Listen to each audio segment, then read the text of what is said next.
आज यहाँ पर हम इसलिए आए हैं क्योंकि ये जो महिला पहलवानों का जो स्ट्रगल है सेक्सुअल हरासमेंट के खिलाफ, ये इस देश की जो आम महिलाएं, जो बहुसंख्यक महिलाएं रोज जो सेक्सुअल हरासमेंट के खिलाफ, रेप के खिलाफ, बदसलूकी के खिलाफ, हरासमेंट के खिलाफ लड़ती हैं, उनके स्ट्रगल का प्रतीक है। ये वो सरकार है, ये वो सिस्टम है जो इतना अंधा गूंगा बहरा हो चुका है कि जिसको महिलाओं के दुख दर्दों से, हरासमेंट से कोई फर्क ही नहीं पड़ता है। सरकार इसलिए नहीं सीरियस ले रही है क्योंकि सरकार को बहुसंख्यक लोगों, महिलाओं के मुद्दों से कोई मतलब ही नहीं है। सरकार बेटी बचाओ बेटी पढ़ाओ के नाम पर केवल बेटी मिटाओ बेटी हटाओ का अभी तक प्रोपेगेंडा चलाते हुए हमें दिखाई पड़ती है।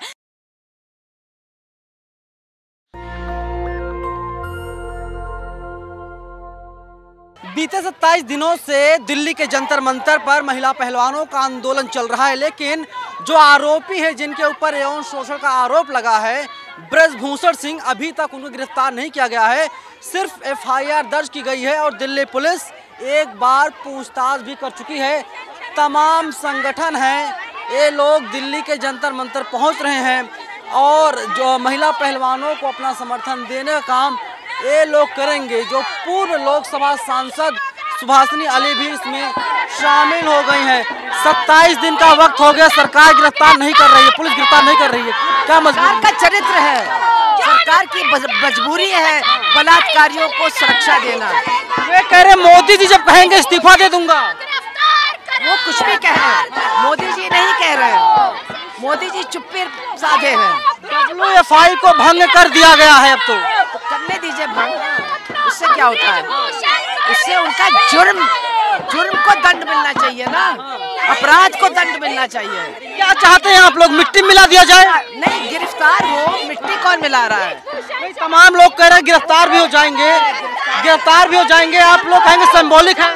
गिरफ्तार करने दो और मुकदमा चलने दीजिए, दंड मिलने दीजिए बस। लेकिन वो तो कह रहे हैं कि सबूत लाइए, ऑडियो वीडियो लाइए। वो भी कुछ भी कहे, हमको उनके जवाब नहीं देना है। हम जानते हैं उनके खिलाफ एफआईआर है, गंभीर एफआईआर है और उनको गिरफ्तार होना चाहिए। नारेबाजी हो रही है और अब ये लोग हाथों में इन लोगों के डफली भी है। आप देख सकते, कहाँ से आई हैं आप? आज हम आए हैं यहाँ पर ये जॉइंट मार्च निकाल के सॉलिडारिटी वुमेन्स मीट के लिए। मैं CSW से हूँ, मेरा नाम उदिता है। आज यहाँ पर हम इसलिए आए हैं क्योंकि ये जो महिला पहलवानों का जो स्ट्रगल है सेक्सुअल हरासमेंट के खिलाफ, ये इस देश की जो आम महिलाएं, जो बहुसंख्यक महिलाएं रोज जो सेक्सुअल हरासमेंट के खिलाफ, रेप के खिलाफ, बदसलूकी के खिलाफ, हरासमेंट के खिलाफ लड़ती हैं, उनके स्ट्रगल का प्रतीक है। और साथ ही साथ ये हमारी सरकारों की जो एपथी है, जो इंसेंसिटिविटी है और जो सरकार की बेशर्मी है, उसका भी प्रतीक है। इतने दिन हो गए पॉक्सो का एक्ट लगा हुआ है ब्रजभूषण शरण सिंह पे, पर क्योंकि बीजेपी के MP है तो अभी तक कोई अरेस्ट नहीं हुआ है, अभी तक उसकी कोई गिरफ्तारी नहीं हुई है। बड़ी मुश्किल से उस पर FIR दर्ज हुई है। ये बहुत शर्म की बात है कि एक ऐसे देश में हम रहते हैं कि अगर आप मसल पावर है, आपके पास बीजेपी के नेता है, MP है, तो ये सारी सिस्टम और सरकार आपका लठैत बनकर खड़ी दिखाई पड़ता है। आपको ऐसी कौन सी मजबूरियां हैं अब तक गिरफ्तार नहीं किया गया? सिंपल सी बात है, मजबूरियां सरकार की नहीं है, मजबूरियां तो हमारी है कि हमें सड़कों पर उतर के अपना अधिकार मांगने पड़ते हैं। ये वो सरकार है, ये वो सिस्टम है जो इतना अंधा गूंगा बहरा हो चुका है कि जिसको महिलाओं के दुख दर्दों से, हरासमेंट से कोई फर्क ही नहीं पड़ता है। आज के समय में जब ज्यादातर महिलाएं किस चीज के लिए यहाँ पर मौजूद है, सेक्सुअल हरासमेंट के खिलाफ न्याय ही तो चाहती हैं, निष्पक्ष जांच ही तो चाहती हैं, अक्यूज की गिरफ्तारी ही तो चाहती हैं, अभी तक क्यों नहीं किया गया? साफ सी बात है कि सिस्टम को, इस पूरे सरकार को, तंत्र को डर लगता है कि इसका चेहरा ब्रजभूषण शरण सिंह का और सरकार का असली चेहरा साफ सामने आ जाएगा और इसलिए अभी तक उसकी गिरफ्तारी नहीं हुई है और इसलिए अभी तक लगातार केवल रेसलर्स को विक्टिमाइज करने की कोशिश की जा रही है। चाहे हाथरस हो, ना हो, कहीं के रेप केस देख लीजिए, आज केवल विक्टिम को ही विक्टिमाइज किया जा रहा है, अक्यूज के ऊपर कोई कदम नहीं उठाया जा रहा है, सरकार की तरफ कोई कदम नहीं उठाया जा रहा है। बीजेपी की सरकार जो रेपिस्ट और सेक्सुअल हरासमेंट की सरकार है, साफ तौर पर हमें दिखाई पड़ रहा है, उस पर कोई सवाल नहीं उठाया जा रहा है। इसलिए आज हमें मजबूरन यहाँ पर आना पड़ा और यहाँ पर अपनी आवाज उठाने के लिए हम आज ऑल वुमेन सॉलिडारिटी मीट के लिए यहाँ पर रेसलर्स के समर्थन में फिर से यहाँ पर इकट्ठा हुए और तब तक हम ये संघर्ष जारी रखेंगे। कितने संगठन लोग यहाँ पर शामिल हुए हैं इस आंदोलन में? यहाँ पर कई सारे महिला संगठन, कई सारी महिलाएं देश के अलग अलग कोनों से यहाँ पर मौजूद हुई हैं।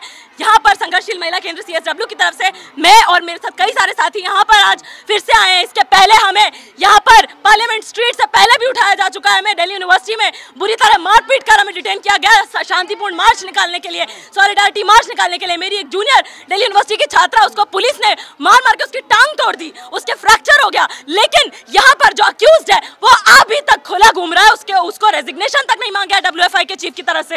ये भी नहीं कि उस पर कोई कार्रवाई की जा रही हो। अभी तक कमेटी को भंग कर दिया गया, जो WFI थी उसको भंग कर दिया गया। सिंपल सी बात है कि आज के समय में जब सेक्सुअल हरासमेंट के केस में इंटरनल कंप्लेंट्स कमेटी में मामला उठाया जाना चाहिए, मामला नहीं उठाया जाता है। हॉग वॉश कमेटियां बनाई जाती हैं जिनका कोई मतलब नहीं है। दोनों कमेटियों में सेम लोग रखे जाते हैं। अभी के समय में जो एक IOA कमेटी है और एक ओवरसाइट कमेटी है, दोनों एकदम हॉग वॉश कमेटीज हैं जिनका कोई लीगल स्टैंडिंग नहीं है सेक्सुअल हरासमेंट के केस में इन्वेस्टिगेट करने के लिए।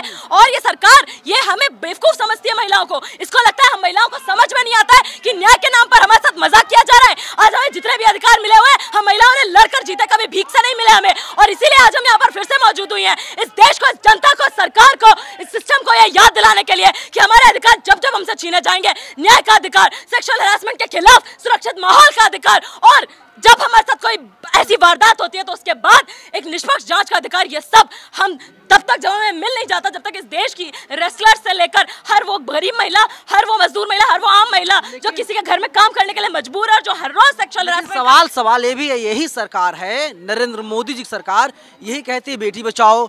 15 अगस्त 2022 को लाल किले के प्राचीर से मोदी जी कहते हैं महिलाओं को सम्मान होना चाहिए। ये वही सरकार है जो अमृत महोत्सव मनाती है आजादी का, और उसी समय बिल्किस बानो के हत्यारों को, रेपिस्टों को बरी कर दिया जाता है आजादी के अमृत महोत्सव के एक दिन पहले। और ये वही सरकार है जो जाके मुसलमान औरतों के हाथ में राखी बांधते हैं और कहते हैं भाई बंधुता कितनी हमारे बीच में, और अगले दिन उसी एक ऐसी ऐसे हत्यारों को माला पहनाकर उनका महिमा मंडन करके बरी किया जाता है। और बीजेपी के नेता ये बयान देते हैं कि उनके सरनेम से, उनकी जाति से पता चल सकता है कि ये तो अच्छे कुल के हैं। रेपिस्टों के बारे में जो सरकार और जो सरकार के नेता ऐसे बयान देते हो, जो सरकार इस तरीके के अमृतकाल में सब कुछ जायज है ना, अमृतकाल चल रहा है, मजे लीजिए अमृतकाल के। अमृतकाल चल रहा है अंबानी का, अडानी का, सरकार का, बीजेपी का और उन सभी का जो सत्ता नशीन है। अमृतकाल महिलाओं का नहीं चल रहा है, अमृतकाल इस देश की मेहनत का जनता का नहीं चल रहा है। अमृतकाल इस देश की सबसे एम्पावर्ड जो महिलाएं समझी जा सकती हैं, जो देश के लिए मेडल लाती हैं, देश के नाम ऊंचा करती हैं, उनके लिए भी अमृतकाल नहीं है। अगर उनको भी न्याय नहीं मिल सकता है तो इस देश की जो बाकी बहुसंख्यक महिलाएं हैं जिनको FIR थाने में दर्ज करने जाती हैं तो फिर उनके साथ रेप हो जाता है, वो किस मुंह से न्याय की बात करें जब आज इन रेसलर्स के साथ ऐसा हो रहा है। आप एक बात बताइए, जनवरी से लेकर लगातार किसी के साथ ऐसा मजाक चल रहा है कि बार बार हम मजबूर हो रहे हैं यहाँ पर धरना पर बैठने के लिए, और पुलिस लगातार हमें ही विक्टिमाइज करती है, पुलिस प्रशासन लगातार हम ही से सवाल करती है।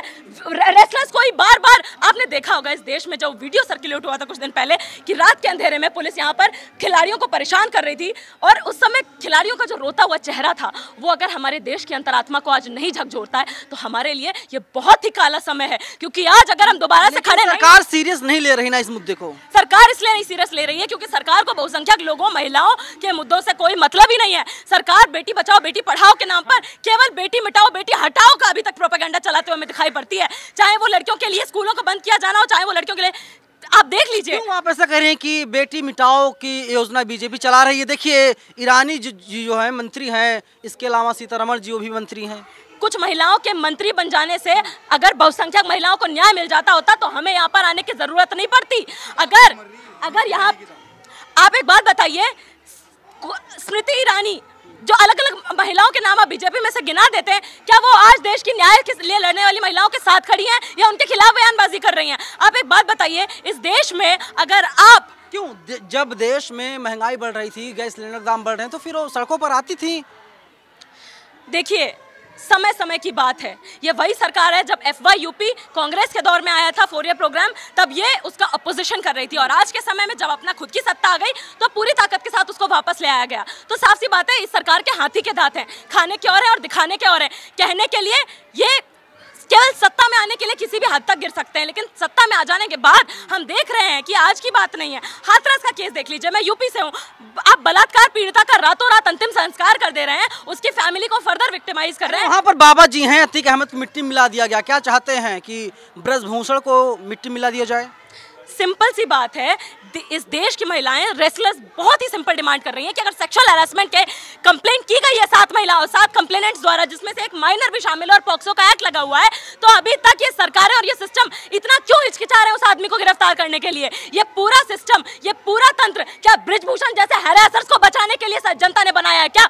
ये सरकार की जागीर नहीं है ये सिस्टम, ना ये पुलिस सिस्टम, ना ये लीगल सिस्टम, और ना ये wrestling federation of India Brijbhushan Singh की जागीर है। और इसलिए यहाँ से हम ये संघर्ष तब तक जारी रखेंगे जब तक सिर्फ रेसलर्स को नहीं, इस देश की हर वो महिला जो एक सुरक्षित माहौल के लिए, एक न्याय पसंद समाज के लिए, एक बराबरी पर आधारित समाज के लिए हर रोज लड़ती है, संघर्ष करती है, उसको उस तरह का समाज नहीं मिल जाता है। कल 4 महीना पूरा हो गया, आज 5वां महीना लग गया है। 18 जनवरी को ये लोग यहाँ पर आई थी, 5वां महीना चल रहा है, कोई एक्शन नहीं, कोई कार्रवाई नहीं, सिर्फ कार्रवाई के नाम पर FIR। क्या लगता है आंदोलन आप लोग करते रहेंगे, आवाज़ बुलंद करते रहेंगे, इंसाफ मिल जाएगा? देखिए, आज तक सदियों से महिलाओं को जितने भी अधिकार प्राप्त हैं, चाहे वो सेक्सुअल हैरेसमेंट के खिलाफ इंटरनल कंप्लेंट्स कमेटी का अधिकार हो, जो हमें देखने को नहीं मिलता आज भी, पर वो अधिकार महिलाओं ने लड़कर जीता है। तो इसलिए आज के समय में जब वो अधिकार हमसे वापस छीने जा रहे हैं, उनको पूरी तरह से कुचला जा रहा है, तो महिलाओं का लगातार प्रदर्शन करना, लगातार आंदोलन करना इस बात को साफ दिखाता है कि जनता इस देश की बेवकूफ़ नहीं है, सोई हुई नहीं है, मरी हुई नहीं है, बहुत ही जागृत जनता है और बहुत ही न्याय पसंद और इंसाफ पसंद जनता है। हाँ, सिस्टम वैसा नहीं है, इसलिए सिस्टम को बदलने के लिए हम तब तक संघर्ष करेंगे जब तक हमें न्याय नहीं मिल जाता, जब तक हमें एक बेहतर समाज नहीं मिल जाता, तब तक हम संघर्ष करेंगे। जब तक इंसाफ नहीं मिल जाता, न्याय नहीं मिल जाता, जो पहलवान बेटियां आंदोलन कर रही हैं, इंसाफ मिलने तक इन लोगों का आंदोलन जारी रहेगा। ना तो सरकार इनका साथ दे रही है, ना सिस्टम साथ दे रहा है, क्योंकि 28 अप्रैल को FIR दर्ज की गई थी और कार्रवाई के नाम पर सिर्फ एक बार ही पूछताछ आरोपी ब्रजभूषण सिंह से की गई है।